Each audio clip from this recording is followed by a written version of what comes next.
All right. So again, welcome to High Energy Eating. This meeting is being recorded, or this presentation is being recorded. A couple housekeeping things. You are able to enable closed captioning if you need to. It is not 100% accurate, so if you're confused by anything that we might say or that might show up on closed captioning, please send us a chat and we will answer your question, what you need. If you have, you're more than welcome to keep your camera on or shut it off. This is recorded, so if you do not want to be on the recording, you can just shut your camera off. While we are presenting, if you could keep your microphones muted, there will be a bunch of times for some interactions, some chats, some communication. So at those points, you can definitely unmute your microphone. But until then, if you could just keep it muted, just so we can kind of save on some background noise, that would be wonderful. So once again, I am Isabel Hinton, a health educator with Bronson, and I will let Tina introduce herself as well. Hello, everybody. Good morning. The sun is shining here a little bit, so aren't we excited to see that? My name is Tina Wahardo, registered dietitian and health educator with Bronson Community Health, and I will be presenting your second half of your class today. So thank you all for being here. Alrighty, so with that being said, we're going to kind of jump in to our class today. So we always like to start our classes with finding care and help at Bronson. So if you need to find a doctor or search for a specialist, you can do so by visiting bronsonhealth.com, or you could call a care advisor and they can help you out as well. Bronson MyChart is a really great tool if you've never used it before. If you have any questions, you can call the Bronson Health Answers for any help on your MyChart, or you can send them an email and you will receive an email back. If you need any help with patient billing, the Bronson Patient Accounting is available for you as well. So these are just some tools for you when you are looking for and finding your Bronson Care services. So, high energy eating. Does anybody know what to do when your fish is sick? Does anybody want to take a guess or chat or anything?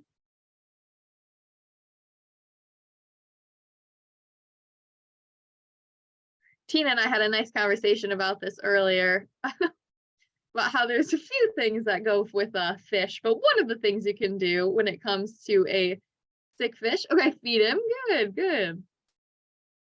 All right, well, you can change the water. So this was totally new to me. I did not know this, but apparently when you change the water in the fish, it can help them be a little bit healthier, help them not sick. But going on the same kind of thought and kind of pathway as changing the water is changing some of the things that we do, our lifestyle habits that we do, to make sure that we are staying healthy, good, and have the energy we need to make it through the day. So today, we are going to do a couple of things. We are going to discuss 5 common energy zappers. We are going to learn about 5 changes that you can make to improve your diet and to increase your energy. We're going to set a goal to do one thing you learned today in the next week. And we are going to start with a mindfulness activity, because mindfulness is also a very great way to kind of help us get focused and keep our energy levels good and high. So we are going to do something called hot cocoa breathing. Now, if you've never done this before, it's really great. It's a very cool tool to kind of center you, to kind of get your brains ready and thinking and your mindset for the day. So what you're going to do is we're going to take about just a few seconds to kind of start with this mindfulness activity. And what you're going to do is you're going to pretend that you're holding a steaming cup of hot cocoa. I know the last couple of days have been pretty chilly, so a steaming cup of hot cocoa. Then you're going to bring the mug to your face. So this is where visualization is great for this. You're going to bring your mug to your face. You're going to take a deep breath. And you're going to imagine that you're smelling hot cocoa, that chocolatey goodness, that warm, comforting kind of smell. And then you're going to hold that breath for 4 to 5 seconds. When you're done holding that breath, you're going to slowly exhale through your mouth, like you're gently blowing on this hot cocoa to kind of cool it off. So if you want to keep your cameras on while you do this, you can, or you can shut them off, and I'll give you a few seconds to do that.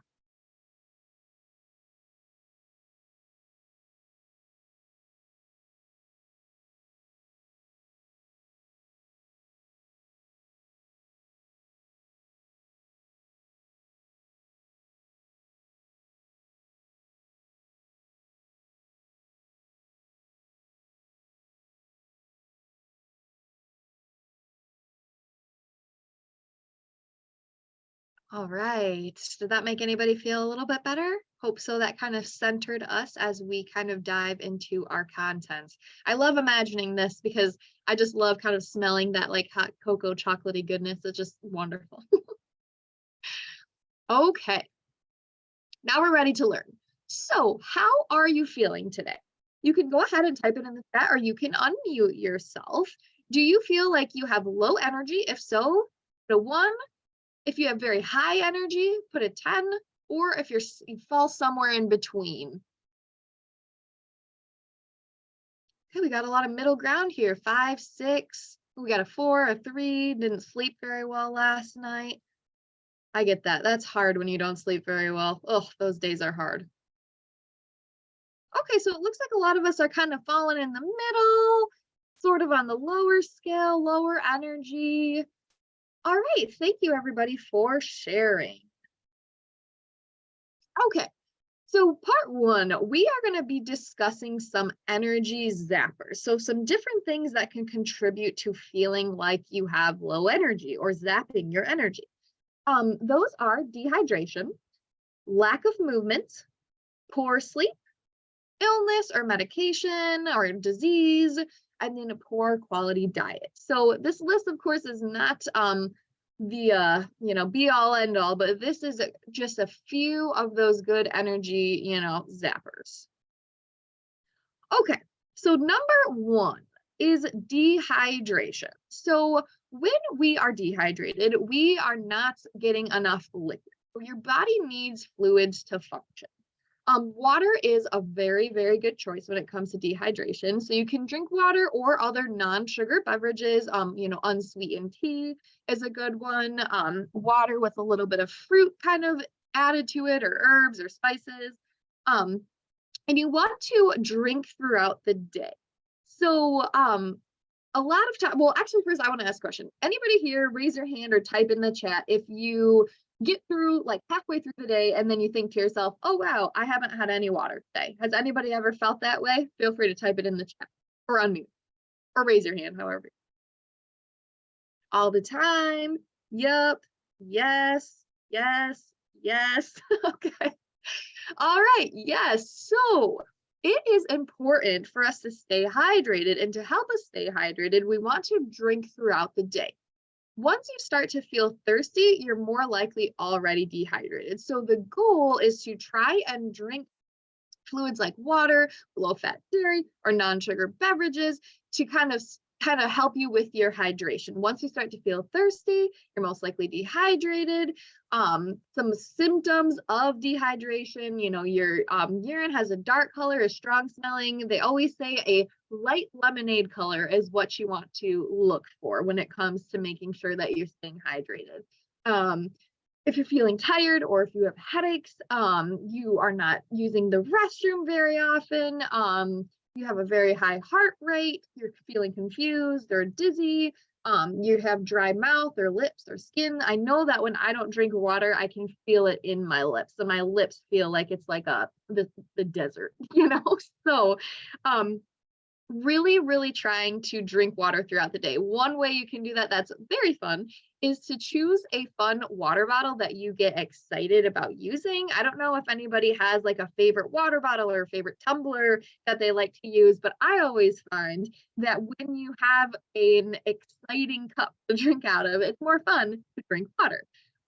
There was actually a study done, I want to say it was by Ohio State University. I have to double check on that, but I think it was by Ohio State University. And the study they did actually showed that when you are drinking out of a fun glass, you are drinking more water throughout the day. So they had a group of people that had just a boring, kind of glass bottle of water. Then they had a group of people that had like a fun, like a martini glass and some curly straws and all those other things. And the people that had the fun cups were drinking more water. So I'll double check. I want to say it was Ohio State University, but I'll double check that and I'll send it in the chat once I find it out. And then finally, aiming for about 64 ounces of water a day. Now, everyone's needs are a little bit different. medications, illnesses, if you're working out, your climate that you're in. There's a lot of different things that kind of can affect how much water someone drinks during the day, but on average, aim for about 64 ounces a day, though realizing that everyone has different needs. Tip number two, or excuse me, energy zapper number 2 is a lack of movement. So does anybody here, raise your hand or put it in the chat, feel like they get enough movement throughout the day?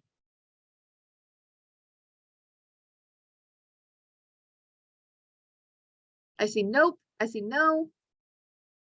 No. Yes. Chasing 1-year-old? Yes, definitely a good way to do that. Some days yes, some days no. Totally understand that. Yes, yes, yes. Okay. All right. So yes, a lack of movement is also an energy zapper.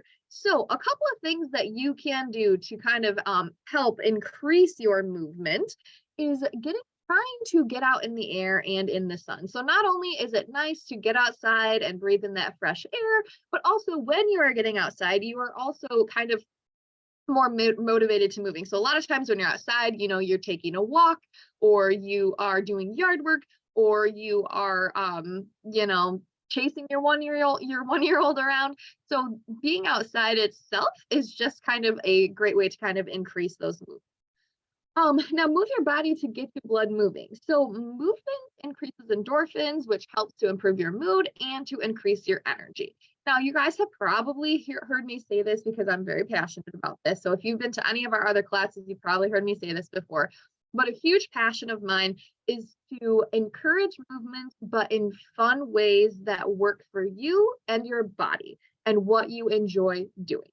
So if you hate going to the gym, then I don't want you to go to the gym, but I want you to find something that you're excited about, that gets your body moving, that helps you to feel good and healthy. So maybe for you, that is swimming, or maybe it's taking your dog for a walk, or maybe it's hiking through the woods, or maybe it's doing yard work. So there's so many different ways that you can get your body moving and your blood moving through your body. And you just got to figure out and pinpoint what it is. And sometimes there are even activities that you might not know that you enjoy. So you know how you have to try new foods to find out what you enjoy. The same thing goes for physical activity. You got to try out different physical activities to figure out what you like, what you enjoy, what makes you happy, what brings you excitement, and what gets you excited about moving your body, and then celebrating your body and what it can do. Okay. Scheduling movement as you would schedule a doctor appointment. So putting it on your calendar, or putting a reminder, an alarm on your phone, whatever it is, to try and schedule that in to kind of help hold yourself to it. Find something you enjoy doing. I already just talked about that, making sure it's fun for you and that you're moving your body. And then set small doable goals. So if you are not one to exercise, or you never exercise or move your body or do physical activity, set small goals that makes it easier for you. So maybe you're not moving your body at all right now. So try to increase that maybe to 10 minutes a day and see if that makes it a little bit easier. And then slowly you will be able to kind of build up that time. So setting small goals leads to big rewards. And then aiming for 30 minutes a day. So you do not have to do the 30 minutes all in one lump sum. You don't have to go to the gym and do 30 minutes all in one thing. You can break that up throughout the day. So if you want to do 5 minutes when you wake up, you want to do some stretches and some yoga in the morning, right when you wake up. And then while you're cooking your breakfast, you want to do some toe raises, and then at lunchtime, you want to take a little after lunch walk. So you can break that 30 minutes up throughout the day. Totally, totally fine. And some people will find it a little bit easier to get through 30 minutes in each day if they are breaking it up through the day. So there's lots of things that count towards physical activity. So just kind of really trying to get your body moving. That's really what we all try to do, is just get your body moving, right?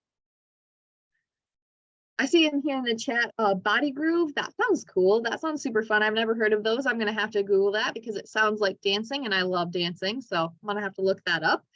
And challenges, haven't joined any lately. I get that. Challenges are fun. You kind of have a little bit of that friendly competition. Totally get that. Those are fun. I know that different social media groups and stuff have some different challenges that you can join. It's pretty fun. And you can make new friends that way too. Accountability support, yes, definitely. Thanks everybody for sharing those things in the chat. Okay. Energy zapper number 3, lack of quality sleep. All right, type in the chat if you are feeling tired today, like you didn't sleep well last night, or if there's been any day this week that you feel like you haven't slept well. Yes, exhausted all the time. Yes. Okay, yeah, so I'm seeing quite a few of us agree that we feel tired a lot. So lack of quality sleep is another energy zapper. So what you can do to try and help this be a little bit better is sleep enough. So everybody is different. Not everybody is going to have the same sleep schedule or can even have the same sleep schedule. Maybe your body just doesn't let you sleep for, a full 10 hours. So everybody's body is different, but you want to try and shoot for 7 to 10 hours. You can kind of tell if you've slept well by how you're feeling throughout the day. If you are just down and tired and run down throughout the whole entire day, and just like feeling groggy and not, that could be, a symptom of not being able to sleep enough that night. So trying to sleep enough, 7 to 10 hours. Sleep in a cool and a dark room. So when you sleep in a cool and a dark room, your body's temperature is regulated. It's a great kind of way to get your body ready for sleep. Following a relaxing routine. So there are lots of things you can do to include in your routine. One thing that I do like to share with people when you talk about sleep is writing in a journal. I call this the not really a dream diary, but more so a like a worry-free diary. And so what you put in this journal or this diary or write you down is basically all your worries that you have for the day. You put it in your journal, you write it down, you put it all on the paper, and then that's it. You stop there, and then you tell yourself that you are not allowed to think about any of those things until you wake up in the morning when you re-look at your worry journal or your dream journal. So that dream journal or word journal, whatever you want to call it, is where you're going to put all your worries for the day, close it up, and then let your body kind of forget about those things and really kind of get your mindset ready for bed. A lot of times people like to, maybe read a chapter from a book. Maybe they like to just kind of, sit in a room with some candles and some light music. So lots of different ways that you can follow a relaxing routine, just what works for you. I see here someone does a gratitude journal, 3 things, even the mundane, silly ones. I like that. Yeah, that's really great. Yeah, that is awesome. Thank you so much, Janine, for sharing that with us. That's great. That's another great way to do it, is a gratitude journal. Yeah. And then also avoiding digital or electronic stimulation, blue light before bed. So that means putting down your phone at least an hour before you go to bed, shutting off the TV at least an hour before you go to bed, because the blue light really can affect our sleep. Now, I don't know about you, but I see whoever wrote here, iPhone, yes, guilty of that. Yes, I agree. It is hard in this day and age, put our phones down and like just kind of get ready for bed. But one thing my dad does, which is really, really great, is he actually uses an old-fashioned alarm clock. So he doesn't use his phone as an alarm clock. He uses an old-fashioned alarm clock, and then he charges his phone and outside in the living room, out of his bedroom. So he's not tempted to look at it. He's not tempted to scroll through, social media before bed. So he keeps it out in the living room, plugs it in there. So it's still charging, and he'll have it in the morning. And then bedtime, bedroom, old-fashioned alarm clock.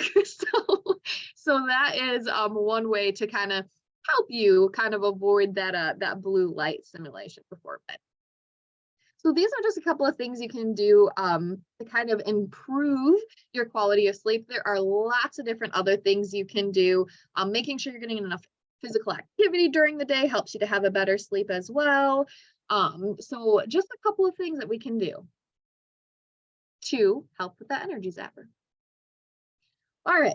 I know all of us have had this sometime, an illness or some kind of medical condition or medication or disease that can zap our energy. So, um, the Chris, who was supposed to teach this class today, she is super sick today. So she has low energy today, right?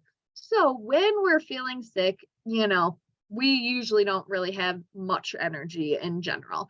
So what you can do to kind of help, making sure you're staying up to date on your immunizations, calling your Bronson primary care provider to make sure everything is up to date. Make sure you're washing your hands with soap and water many times throughout the day for at least 20 seconds. Avoiding crowded places during cold or flu season, wearing a mask if that is something that you desire to do, taking care of yourself when you're sick. So making sure that you're getting in rest, making sure that you're getting in your liquids, making sure you're getting in your healthy foods, to kind of take care of yourself and doing things to help you to kind of get on the pathway to feel better. Um, and then I do just want to mention that there's some medications and conditions that can make you tired.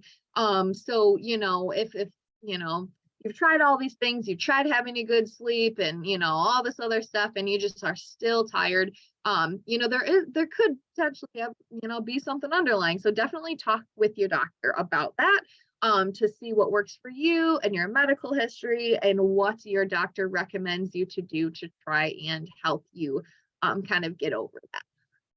But yeah, really kind of focusing on taking care of yourself, because no one feels great when they're sick. So definitely you don't have the energy when you're feeling sick. So that is energy zapper number 4. And finally, oh, I already asked this question. If any of you guys have drank water today, has anybody that came on a little bit later, has anybody drank any water today?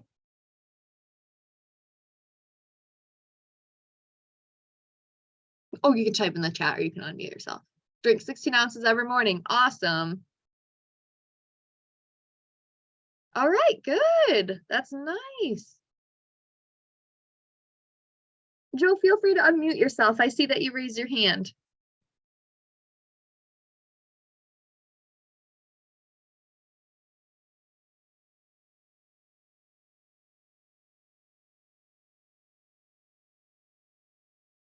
Okay, I'm seeing some cool things in the chat. Ooh, hand-blown glass from Vermont. Whoa, that sounds sweet. Okay, all right, so we've got a couple say yes, I've drinking some water today. I've had a few say I just had coffee this morning. Not enough today, but I haven't exercised yet, which usually gets me going for water intake. Okay, all right. Thank you everybody for sharing in your in the chat. All right, so here is my challenge for you. Take a sip of water right now if you can. Fabulous, good. I'm glad to see some of you are doing it. Awesome. All right, there. Started your water intake for the day. All right, fabulous. Okay, thank you everybody for sharing. Done. Oh, I'm glad. Great. I'm glad to hear that. All right, awesome. And then finally, our energy zapper number 5 is a poor quality diet, which Tina is going to talk a little bit more about in just a second, but just kind of some basic things. What you can do to kind of help with this energy zapper is to eat from all of the food groups. So you'll see here on the screen, we have My Plate, and My Plate is basically, if you guys remember what the food pyramid was, My Plate is the new version of that, the updated version of the food pyramid. So now we have My Plate, and My Plate teaches us the types of foods we should be trying to eat every day to get the nutrition that we need, the vitamins and minerals that we need. So focusing on whole fruits and vegetables, trying to make half of your grains whole grain foods, focusing on trying to eat lean protein foods, and then choosing low fat dairy products. So a couple examples, fruits and vegetables, you guys got those covered. So, banana, apple, strawberry, spinach, carrots, onions, all of those fall into the fruits and vegetable group, plus so many more. Some grains foods, if we can focus on more whole grains, that's going to be a better choice. That's going to give you some more fiber. Whole wheat bread, whole wheat cereal, oatmeal, whole wheat waffles, all good examples of grains foods. Some lean protein foods, you got the skinless, boneless chicken breasts, you got peanut butter and nut butters and beans, Those are all good sources of protein foods. And then our low fat dairy products, milk or cheese or eggs, or not, excuse me, eggs is protein, milk or cheese or yogurts, all fall into the dairy group. So when you're looking through these food groups, choosing foods that are less processed, and making sure you're trying to get each of these fruits and vegetables each day. As you can see, half of our plate should be covered in fruits and vegetables. So with that being said, I'm going to pass it on to Tina. Hello, thanks, Isabel. That was great. So for the second half of our class today, we're going to focus on how to eat to maintain those good energy levels throughout the day. We've learned about all the things that can, well, some of the things, right, that can zap our energy throughout the day. We got a little taste of that and some tips on how we can work on things like, better sleep, the quantity of sleep and the quality of our sleep, how exercise can play a role in how much energy we have throughout the day. Now we're going to spend the rest of our time talking about our nutrition and how to eat to maintain the energy levels that we're also getting from the exercise and the sleep quality. So the 5 areas that we're going to focus on today when it comes to eating for high energy is number 1, the timing of our meals and snacks.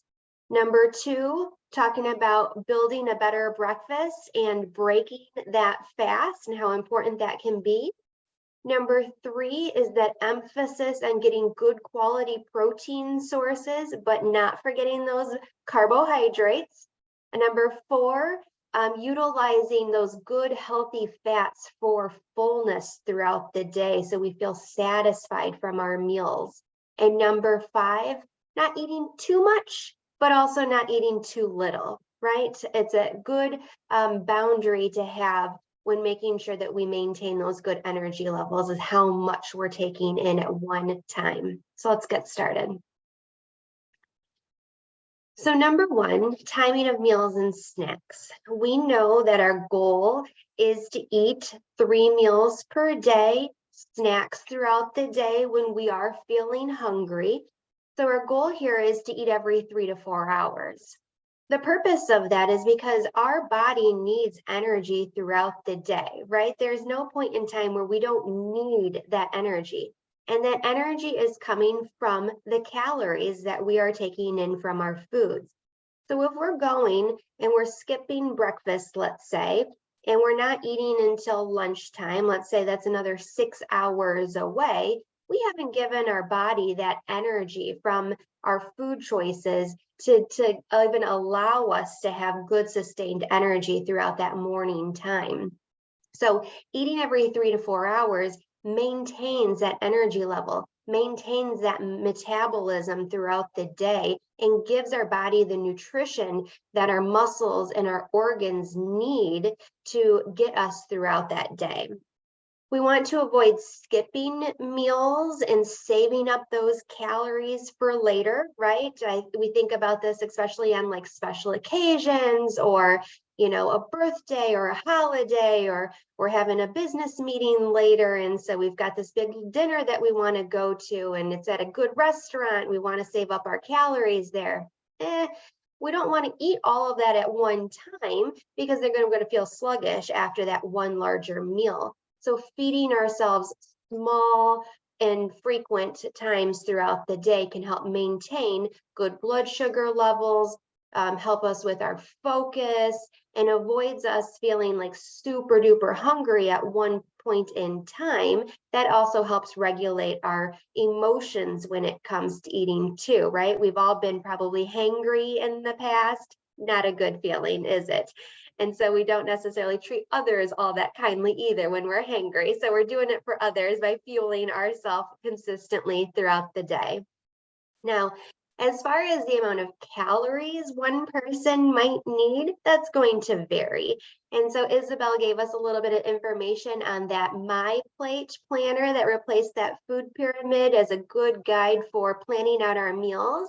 And I think somebody in the chat said that maybe they have the My Plate app that is available, or you could go to the website myplate.gov, and you can enter in your information, how old you are, what gender you are, how tall you are, how much you weigh, and it can give you an idea of how many calories you need throughout the day in order to fuel your body correctly.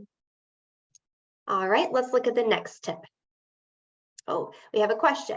So what is your favorite mid-morning snack? Either go ahead and unmute yourself and share, or go ahead and type that in the chat. Your favorite mid-morning snack. Somebody says cheese and crackers, apple and peanut butter, string cheese, piece of fruit, Greek yogurt and berries. Ooh, cocoa dusted almonds. That sounds delish. Trail mix. Very good. And I love that you guys have put together, you know, a snack that isn't just one nutrient, but also has, let's say, you know, fruit and peanut butter, right? You've got that fiber source, that carbohydrate source with the protein and the fat. We're going to talk a little bit about how that keeps us fuller for a longer period of time so we can stay satisfied until that lunchtime arrives. So those are some good snack ideas. I love them. Thank you guys so much for sharing. So our tip number 2 is build a better breakfast, right? Some people, most people in my experience, find breakfast to be the most challenging meal of the day, right? You wake up late, you've got kids to take care of, pets to take care of, and now you just got to get to work or onto your medical appointment, whatever responsibility tends to happen next after you wake up.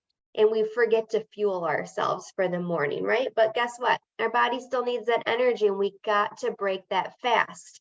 So giving ourselves that well-balanced breakfast in the morning can provide us with that long-lasting energy throughout the morning period.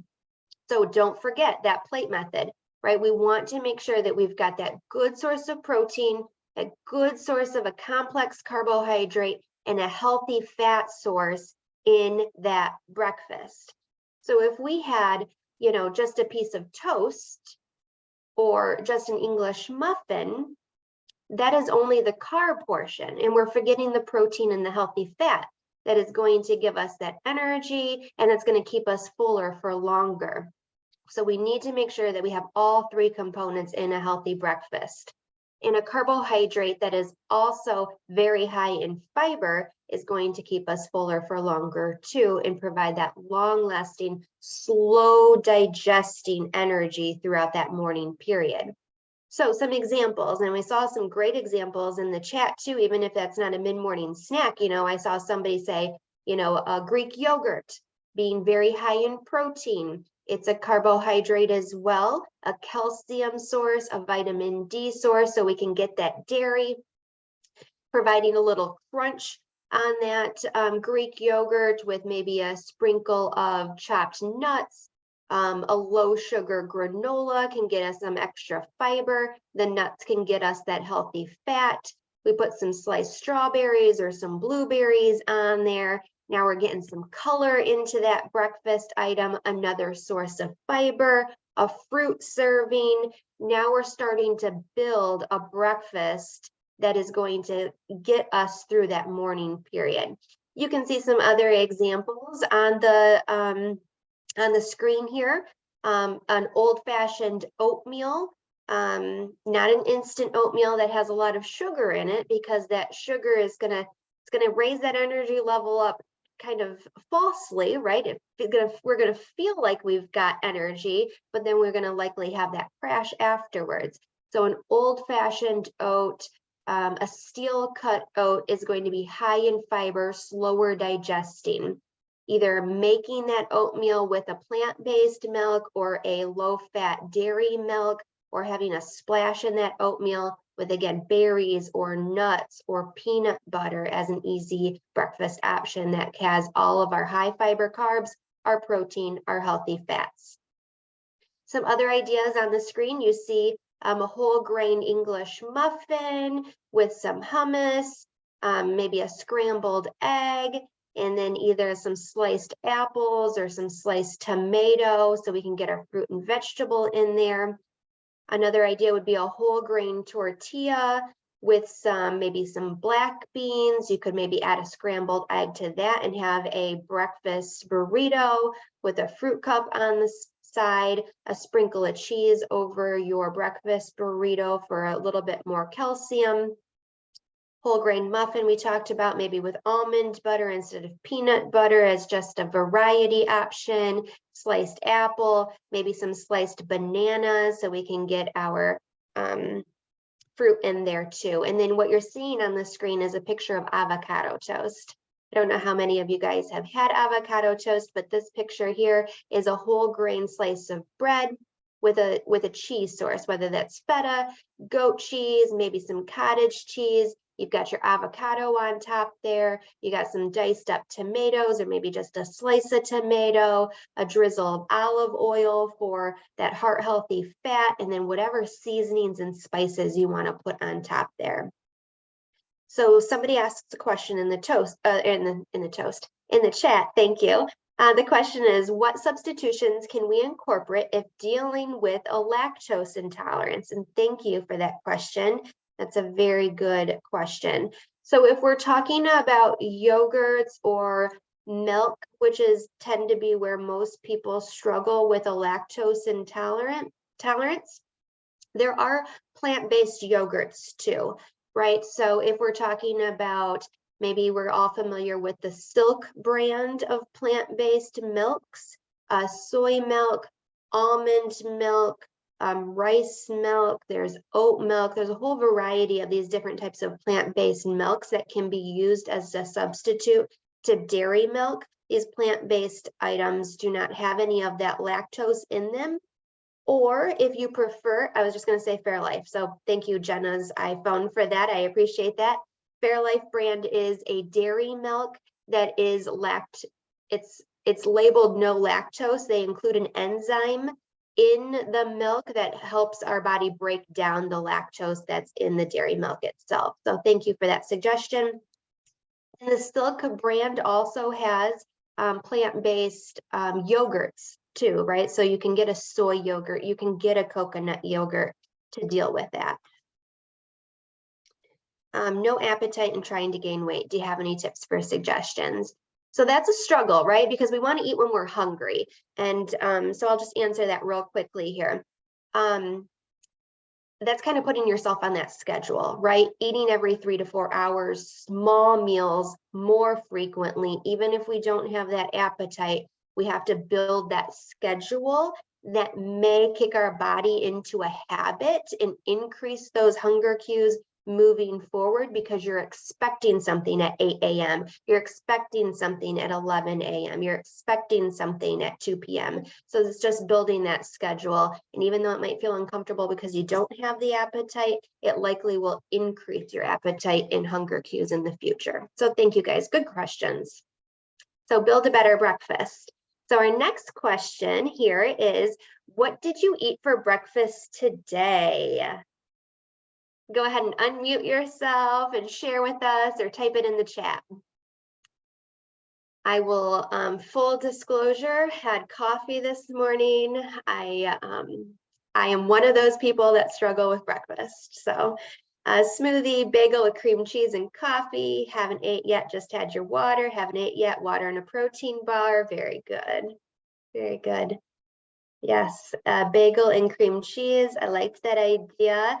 Maybe a whole grain bagel, cream cheese. You know, there's a variety of different things you can do with that too, right? Using peanut butter, and instead of having that English muffin, maybe bananas on that bagel, peanut butter, banana, crescents and grapes, lemon poppy seed muffin. Oh, that sounds delicious. And a hard-boiled egg. Great. I love that you added that protein source.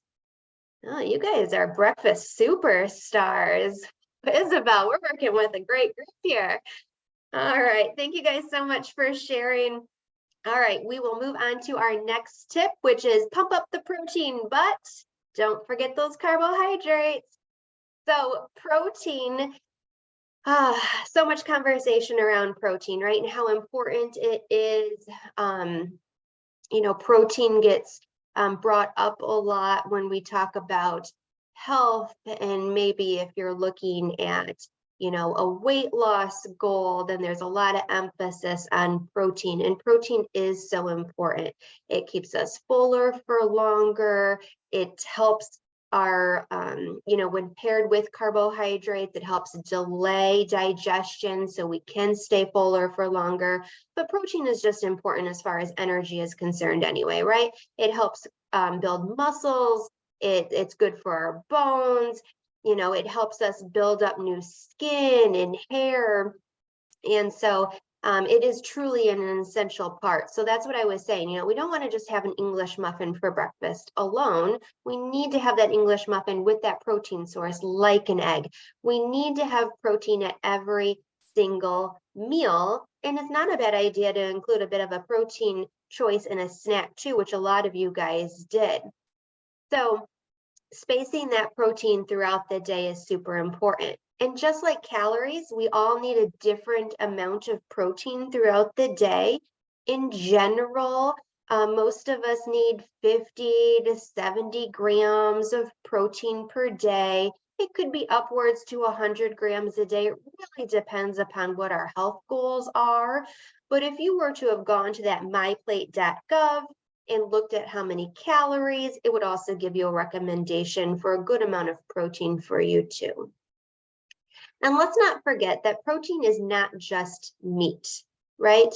Protein comes from meat like chicken and fish and turkey and salmon and beef, but we need to be mindful of those protein choices that we are having, because some of those options, Isabel said, skinless, boneless chicken breast, right? Because if we're doing a fattier cut of meat, that is going to be higher in saturated fats, which are not heart healthy. You've probably heard us say in the past, but that saturated fat can also cause us to feel a little bit more sluggish throughout the day. You saw one of our pictures earlier about how fast food can be used sometimes, but we don't want to use that every day. Fast food is one of those options that tend to have a lot of saturated fat in them and can cause us to feel sluggish. So we want to think about that when we're choosing our protein options too. So choosing proteins that can be meat options, yes, that are low in saturated fat, like boneless, skinless chicken that Isabel talked about, you know, salmon or tilapia, a very lean beef like a 90-10 beef or a 93-7 beef, ground chicken, ground turkey. Those are low in saturated fat. Gets us the protein without that extra saturated fat that's going to kind of weigh us down. And then thinking about protein outside of meat, right? So we can get protein from some of our whole grains, like quinoa is a great source of a plant-based protein. We can get protein from our beans, like black beans, kidney beans, pinto beans, tofu, if you've not experimented with tofu, just a soybean product. And Nikki, I'll answer your question again in just a second. Thank you so much for that question too. Nuts, edamame are also good protein sources. And yes, nuts will have some fat in them, but they are a heart healthy fat, an unsaturated fat, good for our heart, and something that we want to include as part of our meals and snacks, because that fat keeps us fuller for longer, which we'll talk about in just a second. Nikki says, are there any lean pork meats? And that is a great question, because I think people tend to think pork, they think sausage and bacon, right? That is very high in saturated fat, but there are lean pork options. So lean pork would be something like a pork loin, or if you're choosing maybe like a pork chop, as long as you're choosing, you know, pork chop that doesn't have any of that fat throughout, that marbling, or cutting off all that extra fat on the outside of the pork, can help make that a little bit of a leaner choice. So thanks for asking. And again, we have to include the healthy carbohydrates in our meals and snacks. And healthy carbs are those carbohydrates that are high in fiber. Fruits, vegetables, and whole grains. Beans and tofu are also good healthy carb sources. Now remember, You know, we've gone through these years of encouraging, as far as a trend or a fad is concerned, low carb diets. But we have to include carbs into our meals and snacks. If our body does not get carbohydrates from our food, it is going to make glucose, sugar, or carbs, however you want to say that, in a different way. And that means that it's using protein to turn it into sugar for our body as a fuel source, when we just learned that protein has other things it needs to do. So kind of unfair to not give ourselves those healthy carbohydrates at each meal and snack as well. All right. So our question here is, how many times a week does the American Heart Association recommend that we eat fish? We've learned that fish is a good source of protein, and there are certain fatty fishes that are also good as far as like omega-3 fatty acids, good for our heart. So I'm hearing 2 to 3, 3 to 4, 2 to 3. Absolutely. Thank you guys. You guys are so close. So the answer is 2 to 3 times per week that we want to include fish into our diet, and a fatty fish specifically, like a salmon or a tuna. All right. So in speaking about those heart healthy fats, those omega-3 fats that we can get from our fatty fish servings 2 to 3 times per week, we can get those fats from other food options too. Now that we need fats for a variety of reasons, right? Early 90s, there was a big emphasis on low-fat diets. We know that the goal is not to eat a low-fat diet, but that we need to include fats at all of our meals and snacks too. Heart-healthy fats, unsaturated fats, things from, nuts and seeds and avocados, and using olive oil, nut butters are good, healthy fats that help us feel fuller for longer, slow the digestion of our food so we can feel satisfied. And also remember that there are certain vitamins that can only be absorbed with the presence of fat, right? So when I was going through schooling, I just remember one of my professors had been told by one of her professors in the past, actually, that you don't want to eat a salad dry, right? You need that dressing. That salad is going to have vitamins in it that can only be absorbed in our body with the fats from that dressing. So choosing like an Italian style dressing or an oil-based dressing over a cream-based dressing. So fats are not bad. We want to choose heart-healthy fats. They have a purpose and we need to include them. All right, next question. Would you eat avocado toast? Yes or no? Somebody says no. Yes, yes. Yes with, capital. Yes, love it. Yes. Going to try it, Heather. Very good. No.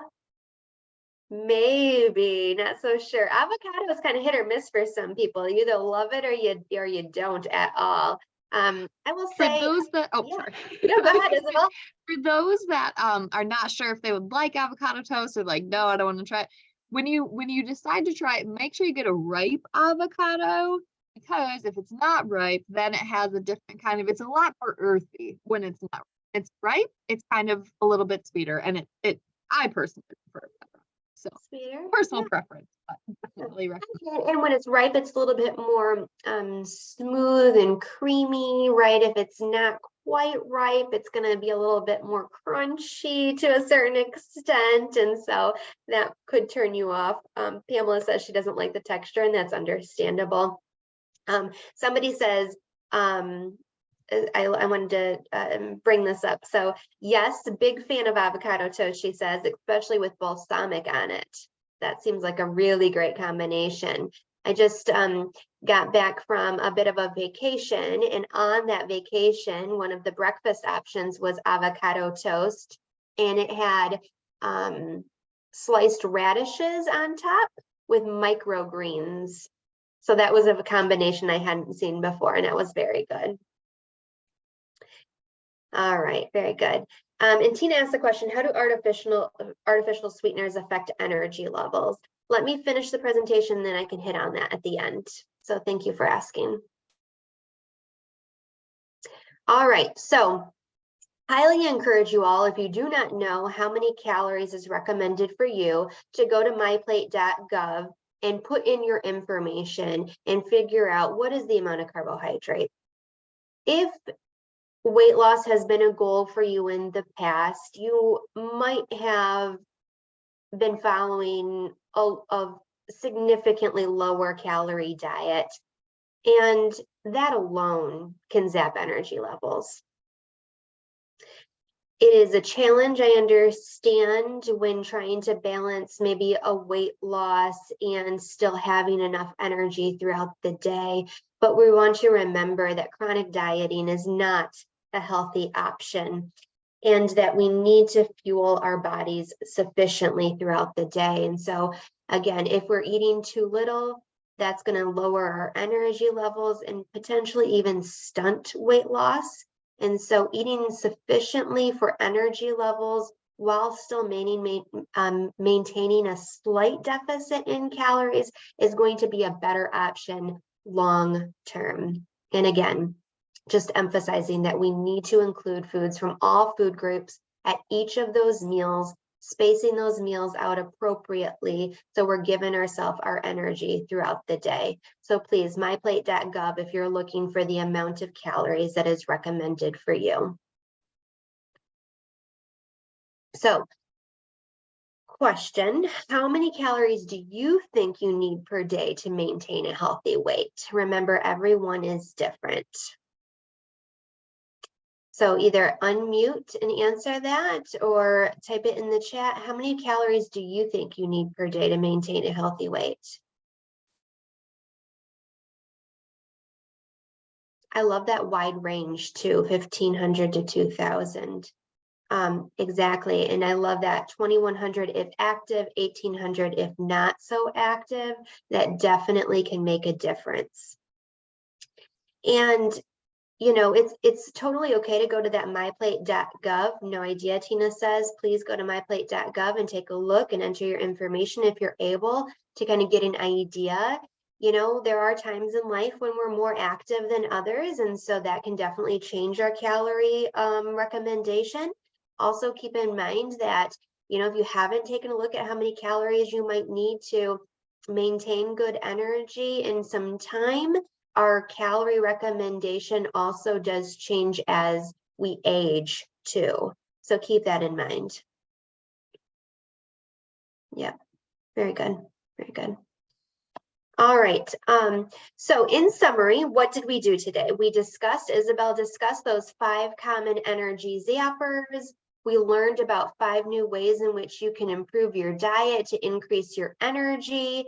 And now what I want us to do is to set a goal. You know, what is the one thing that you learned today that you want to utilize in the upcoming week? If you are able and willing to share, you know, you can unmute yourself to discuss that. You can type it in the chat. What is one new thing you learned today that you want to utilize moving forward in the upcoming week?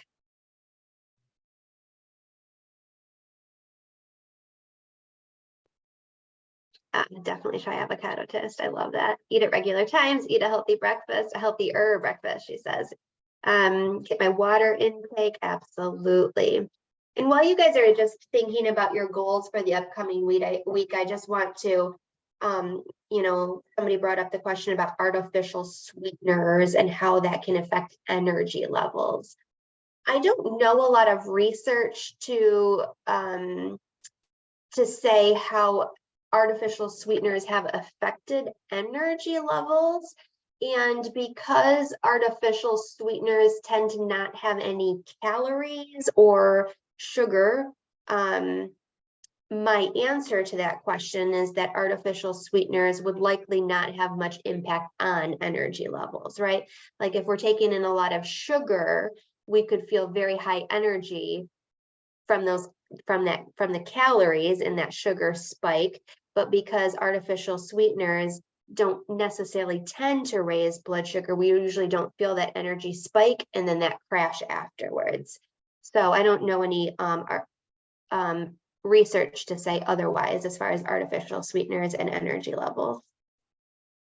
All right, I just want to bring up what other people are doing. So dressings aren't necessarily horrible, but may maintain healthy fats. Yes, you do want to choose dressings that have healthy fats. And I'm refocusing on water intake, especially right out of bed. Oh, absolutely. Been feeling groggy this week despite plenty of sleep. And so, yeah, I love that we have that list, right? Those 5 energy zappers, you know, take inventory. What am I kind of slacking on right now? You know, maybe sleep is going really well, but I know I'm not getting my water. And so you can kind of just go through that mental note and make those checkpoints. And like Isabel said, you know, if we're doing all the things right and we're still struggling with our energy levels, talk to your primary care provider and see if there is something else that needs to be looked at. I learned about the absorption of salad vitamins through oils. Yes, try oatmeal for breakfast, have my husband and I use the plate together. Yeah, and so that's a visual, but also keep in mind that you can, you know, purchase some of those like pre-portioned plates that are kind of in that same format, you know, half of your plate vegetable, quarter of your plate protein, quarter of your plate whole grains, if you feel like you need something a little bit more tangible to put your food into and already have it all pre-portioned for you. Make sure my breakfast includes all the food groups, add more fish. Yes, does my plate take diabetes into account in regards to? So there is another specific style diabetes my plate. So look that up, diabetes my plate, or in some of the other presentations that we've done, we've taken a look at the Harvard healthy plate, and that can also be a good choice for diabetes. I love these classes. Thank you so much. Thank you guys so much for being here. I just loved you guys, how much you guys chatted with us. We appreciate that. And so I just love all of your guys' goals. Thank you guys so much. Our next class, I was just trying to remember, is March 16th. Isabel, I think that's your class, yes? So actually our next class is next week, Tuesday, and that is our dietetics intern student. She is very excited to teach on beans. And so we were talking about plant-based proteins and how beans can be a great source of protein. So it's called Bountiful Beans. If you're interested in learning why beans are a good choice, you can incorporate them into your diet for more plant-forward protein. And then after that, we actually have Chris's class, which is a pasta cooking class on Wednesday. I think it's called I can't remember, something pasta. I think it's pasta Powerful power. Pasta, or yeah, Pasta Power, yeah. And so that is through the Area Agency on Aging. So you can sign up through them as well by still visiting that bronsonhealth.com/classes. And then my class, which is on Thursday, which is about boosting your brain. So next week's a busy week with all the classes. We hope we see you all there. We're so excited. Thank you so much, everybody, for coming to our class today, and I hope you guys have a great day. Bye.